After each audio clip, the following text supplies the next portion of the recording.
ಪತ್ರಿಕಾ ದಿನಾಚರಣೆ ಹಾಗೂ ವೈದ್ಯರ ದಿನಾಚರಣೆ ಬಹಳ ವಿಶೇಷವಾಗಿ ಚಾಲುಕ್ಯ ಆಸ್ಪತ್ರೆ ಹಾಗೂ ಚಾಲುಕ್ಯ ನ್ಯೂಸ್ನಿಂದ ನೆರವೇರಿಸಲಾಯಿತು. ಗುಬ್ಬಿಪಟ್ಟಣದಲ್ಲಿ ನೆರವೇರಿದ ಈ ಒಂದು ಕಾರ್ಯಕ್ರಮದಲ್ಲಿ ರಂಗಕರ್ಮಿ ಹಾಗೂ ಹಿರಿಯ ಪತ್ರಕರ್ತರಾದ ಉಗಮಾ ಶ್ರೀನಿವಾಸ್ ಮಾತನಾಡಿದರು. ವೈದ್ಯರು ದೇಹದ ಒಳಗೆ ಇರುವಂತಹ ಸಮಸ್ಯೆಗಳನ್ನ ಕಂಡು ಹಿಡಿದು ಚಿಕಿತ್ಸೆಯನ್ನ ನೀಡಿದರೆ ಮಾಧ್ಯಮ ಲೋಕವು ಸಮಾಜದ ಸಮಸ್ಯೆಗಳನ್ನ ಸ್ವಚ್ಛಗೊಳಿಸುವಂತಹ ಕೆಲಸವನ್ನ ಮಾಡುತ್ತಾ ಬಂದಿದೆ ಅಂತ ಹೇಳಿದರು. ಇದೊಂದು ಬಹಳ ಮುಖ್ಯವಾಗಿ ನಮ್ಮ ಎರಡು ಕೊಡುಗೆಗಳು ಯಶೋಧ ಅಂತ ಮತ್ತೆ ನನಗೆ ವಿಜಯ್ ಅವ್ರದ್ದು ಭಾಳ ಇಂಟ್ರೆಸ್ಟಿಂಗ್ ಏನು ಅಂತಂದರೆ ಗೊಲ್ಲ ಸಮುದಾಯದ ಪದ್ಧತಿಗಳ ಬಗ್ಗೆ ನಾವು ತುಂಬ ಬರೆದಿದ್ದೀವಿ ಕೂಡ. ಒಂದು ಸಾಮಾಜಿಕ ಮತ್ತು ಸಾಂಸ್ಕೃತಿಕ ಆಯಾಮ ನೀವು ಯಾವುದೇ ವೃತ್ತಿ ಮಾಡಿ ಅವ್ರು ಖಂಡಿತವಾಗ್ಲೂ ಗೆಲ್ತಾರೆ. ಆಮೇಲೆ ಭಾಳ ಮುಖ್ಯವಾಗಿ ನಾವೇನಾದ್ರು ಕೆಲಸ ಮಾಡಬೇಕು ಅಂದರೆ ಮುಂದಿರ್ಬೇಕಂತೆ, ಫಲ ಸಿಕ್ಕಿದಾಗ ಹಿಂದಿರ್ಬೇಕಂತೆ, ಅಂಥವ್ರು ಮಾತ್ರ ಇಡೀ ಲೋಕಕ್ಕೆ ಗೆಲ್ತಾನೆ ಇರ್ತಾರೆ. ನಾವು ಲೋಕನ ಸದ್ದು ಮಾಡ್ಕೊಂಡು ನಾವು ಕೆಲಸ ಮಾಡೋದಕ್ಕಿಂತ ಆ್ಯಕ್ಚುಲಿ ಲೋಕಕ್ಕೆ ಒಂದು ಕಿವಿ ಇರುತ್ತೆ. ನಾವೇನು ಸದ್ದು ಮಾಡಿಕೊಂಡು ಕೆಲಸ ಮಾಡಬೇಕು ಅಂತೇನಲ್ಲ, ನಮ್ಮಾಡಿ ನಾವು ಕೆಲಸ ಮಾಡ್ತಾ ಹೋದರೆ ಲೋಕ ನಮಗೆ ದನಿಯಾಗಿರುತ್ತೆ, ಅದರಲ್ಲಿ ಯಾವುದೇ ಮಾತಿಲ್ಲ ಅಂತಿತ್ತು. ಮತ್ತು ಎರಡನೇದಾಗಿ ನಮ್ಮ ಪತ್ರಿಕೋದ್ಯಮ ಖಂಡಿತವಾಗ್ಲೂ ನಾವು ಯಾವತ್ತೂ ಅಷ್ಟೇ ಪತ್ರಿಕೋದ್ಯಮ ಅನ್ನೋದನ್ನ ನಾವು ಪ್ರತಿಷ್ಠೆ ಅಂತ ತಗೋಬಾರ್ದು, ಅದೊಂದು ಬದ್ಧತೆ ಅಂತ ತಗೋಬೇಕು ಮತ್ತು ಅದೊಂದು ಜವಾಬ್ದಾರಿ ಅಂತ ನಾವು ತಗೊಂಡು ಅಂತಂದರೆ ವಿಜಯ್ ಅವರು ಹೇಳಿದಂಗೆ ಮನುಷ್ಯರು ದೇಹದ ರೋಗವನ್ನು ವೈದ್ಯರು ಹೋಗಲಾಡಿಸ್ತಾರೆ ಮತ್ತು ಪತ್ರಕರ್ತರು ಸಮಾಜದ ಅಂಕುಡೊಂಕುಗಳನ್ನು ಅನಿಷ್ಟ ಪದ್ಧತಿಗಳನ್ನು ಹೋಗಲಾಡಿಸುವಂಥ ಬಹಳ ದೊಡ್ಡ ಜವಾಬ್ದಾರಿ ಇವತ್ತು ಪತ್ರಕರ್ತರ ಮೇಲಿದೆ. ತಾಲೂಕು ಆರೋಗ್ಯಾಧಿಕಾರಿ ಡಾಕ್ಟರ್ ವಿಜಯ್ ಮಾತನಾಡಿ, ಎರಡು ಮಾಧ್ಯಮಗಳು ಕೂಡ ಸಾಮಾಜಿಕ ಸೇವೆಯನ್ನ ನಿರಂತರವಾಗಿ ಮಾಡುತ್ತಾ ಬಂದಿದೆ.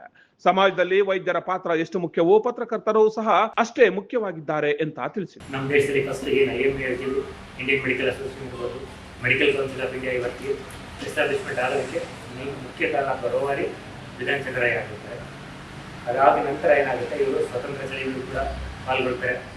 ನಂತರ ಉಪವಾಸ ಸತ್ಯಾಗ್ರಹದಲ್ಲಿ ಮಹಾತ್ಮ ಗಾಂಧಿಯವರ ಆರೋಗ್ಯ ವ್ಯತ್ಯಾಸ ಆದಾಗ ಅಲ್ಲಿ ಕೂಡ ಬಂದು ಅವ್ರಿಗೂ ಕೂಡ ಒಂದು ಚಿಕಿತ್ಸೆ ಮಾಡಿ ಆರೈಕೆ ಮಾಡಿ ನಮ್ಮ ದೇಶ ಸ್ವತಂತ್ರ ಹೋರಾಟದಲ್ಲೂ ಕೂಡ ಭಾಗಿಯಾಗಿರ್ತಾರೆ. ಇಷ್ಟಲ್ಲದೆ ಇವರು ನಾವು ಮುಖ್ಯವಾಗಿ ಯಾಕೆ ಅನಿಸ್ಕೊಳ್ತೀವಿ ಅಂತಂದರೆ, ಇವರು 1948ರಲ್ಲಿ ಮುಖ್ಯಮಂತ್ರಿ ಆಗ್ತಾರೆ ವೆಸ್ಟ್ ಬೆಂಗಾಲ್. ಹಾಗೆ ಆಲ್ಮೋಸ್ಟ್ 14 ವರ್ಷಗಳ ಕಾಲ ಸತತವಾಗಿ ಮುಖ್ಯಮಂತ್ರಿ ಆಗೇ ಇರ್ತಾರೆ. ಆಗ ಪ್ರತಿ ಸಲ ಇವರಿಗೆ ಕೇಂದ್ರದಿಂದ ಆಹ್ವಾನ ಬರುತ್ತೆ, ನೀವು ಕೇಂದ್ರ ಮುಖ್ಯಮಂತ್ರಿಯಾಗಿ ನೀವು ದೇಶಕ್ಕೆ ಸೇವೆ ಬೇಕು ಅಂತ.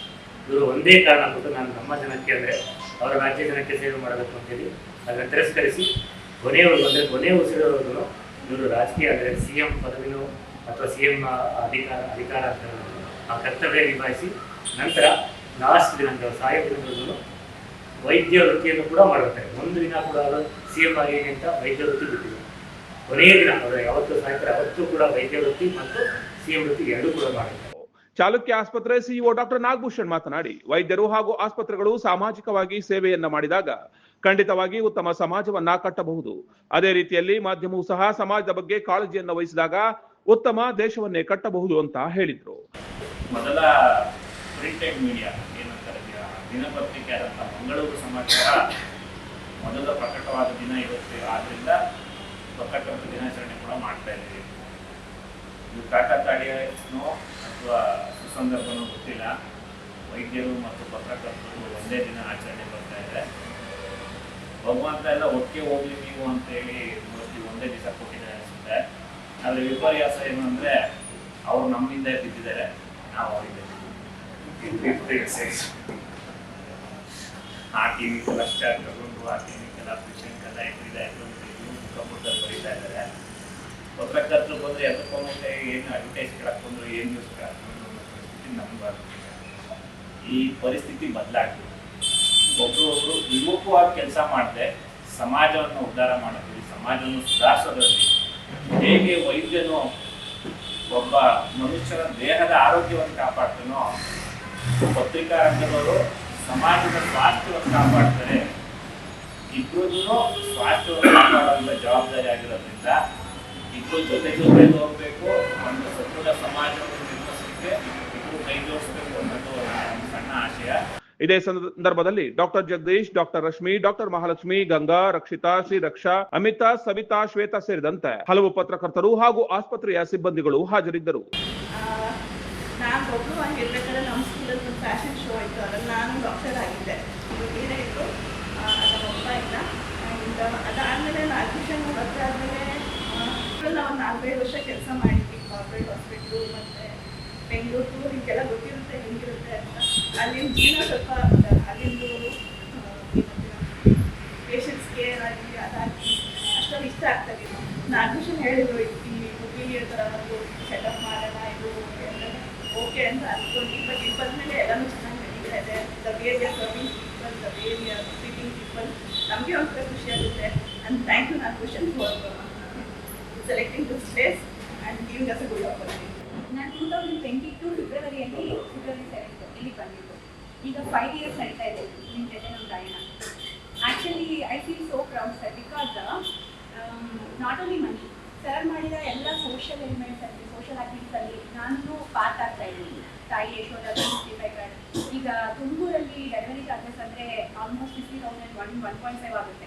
ನಾನು ಹೇಳ್ತೀನಿ ನಾರ್ಮಲ್ ಡೆಲಿವರಿ ಆದರೆ 10,000 ಆಗುತ್ತೆ, ಸಿಲೇನ್ ಆದರೆ 16,000 ಆಗುತ್ತೆ, ನೀವು ಯೂಟಿಲೈಸ್ ಮಾಡ್ಕೊಳ್ಳಿ, ಇಲ್ಲೇ ಮಾಡಿಸ್ಕೊಳ್ಳಿ ಅಂತ. ಸೊ 5 years ಆಯಿತು, ಇನ್ನೂ ಹಂಗೆ 15 years 20 years ನಿಮ್ಮ ಜೊತೆ ನಾನು ಕೆಲಸ ಮಾಡಬೇಕು. ನಮ್ಮ ಹಾಸ್ಪಿಟಲ್ ಇನ್ನೂ ತುಂಬಾ ಡೆವಲಪ್ ಆಗಬೇಕು ಅಂತ ಕೊಡ್ತಾ ಇದ್ದೀನಿ. ನಾಗಭೂಷಣ್ ನನಗೆ ತುಂಬ ಲೈಫ್ ಅಂದರೆ ಏನು ಹೆಂಗಿರಬೇಕು ಅದನ್ನು ತುಂಬ ವ್ಯತ್ಯಾಸನ ಹೇಳ್ಕೊಟ್ಟಿದ್ರು. ಅವನಿಂದ ತುಂಬ ಕಲ್ತಿದ್ದೀನಿ. ಹೆಂಗಿರಬೇಕು ಅನ್ನೋದನ್ನು ಅವನಿಂದ ತುಂಬ ಕಲ್ತಿದ್ದೀನಿ. ಇವತ್ತು ಏನು ಜಗದೀಶ್ ಏನಿದೆ ಅಂದರೆ ಅದರಲ್ಲಿ ಮುಖ್ಯ ಪಾತ್ರ ನಾಗಭೂಷಣ್. ವಿ ಬೋತ್ ಏನಿದ್ದೀವಿ ನಾವು ಮೀಡಿಯಾ ಆಗಿರ್ಬೋದು ಅಥವಾ ಡಾಕ್ಟರ್ಸ್ ಏನಾಗಿರ್ಬೋದು, ವಿ ಆರ್ ಯಾವಾಗಲೂ ಎಥಿಕ್ಸ್ ಒಳಗಡೆ ನಾವು ವರ್ಕ್ ಮಾಡಬೇಕಾಗುತ್ತೆ. ಎಥಿಕ್ಸ್ ಒಳಗಡೆ ನಾವಿಬ್ಬರೂ ವರ್ಕ್ ಮಾಡ್ತಾ ಇದ್ದೀವಿ.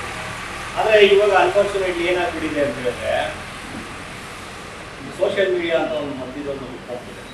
ಸೋಷಿಯಲ್ ಮೀಡಿಯಾಗೆ ಅದಕ್ಕೊಂದು ಎಥಿಕ್ಸ್ ಇಲ್ಲ, ಹೆಂಗೆ ಬೇಕಂದರೆ ಅವ್ರಿಗೆ ಹೆಂಗೆ ಅದೇ ಏನೋ ಗೊತ್ತಿಲ್ಲ ಅವ್ರಿಗೆ.